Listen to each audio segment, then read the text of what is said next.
Big boss season 8లో Manikanta తన background అందరినీ కదిలించింది. ఇక అందరు ఎమోషనల్ అయ్యారు. ఇక తన బ్యాక్గ్రౌండ్ విన్న నాగమణికంఠ సిస్టర్, తన స్వంత సిస్టర్ అయినటువంటి వారు కూడా స్పందించారు. ఇక మా అన్నయ్యని మా డాడీ ఏం పంపించలేదు. ఇక మా డాడీకి మా అన్నయ్య అంటే చాలా ఇష్టము. మా అన్నయ్యే తనంతటా తానే ఇంట్లోంచి వెళ్ళిపోయాడు. అది తన ఇష్టము. తనకు అలా నచ్చింది, ఉండాలనుకున్నాడు, వెళ్ళిపోయారు.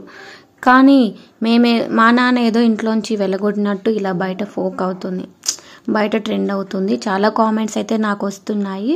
అందుకనేసి నేను స్పందిస్తున్నాను. అలాగే మా అన్నయ్య చెప్పేదంతా నిజము. మా అన్నయ్య లైఫ్లో జరిగిన విషయాలన్నీ తను చెప్పారు, ఎమోషనల్ అయ్యారు. కానీ దాన్ని సింపతి గేమ్ అనేసి అనకండి. తను చెప్పిన ప్రతి ఒక్క విషయం నిజం.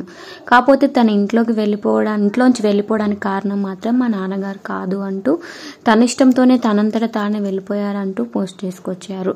అయితే చేశారు. ఇక శేఖర్ భాష నాగమణికంఠను నామినేట్ చేస్తూ ప్రతిదానికి నువ్వు రాజకీయం చేస్తున్నావని అనేశాడు. అంతే, నాగమణికంఠ సెంటిమెంట్ స్టోరీ మొదలుపెట్టాడు.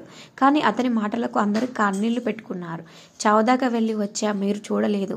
నాన్నను పోగొట్టుకున్న, పెంచిన తండ్రి అవమానించినా భరించా. అమ్మ చనిపోయింది. శవాన్ని కాల్చడానికి డబ్బులు లేక అడుక్కొని వచ్చి కట్టెలు పేర్చి మా అమ్మ శవాన్ని దహనం చేశాని కన్నీళ్లు పెట్టుకున్నాడు నాగమణికంఠ.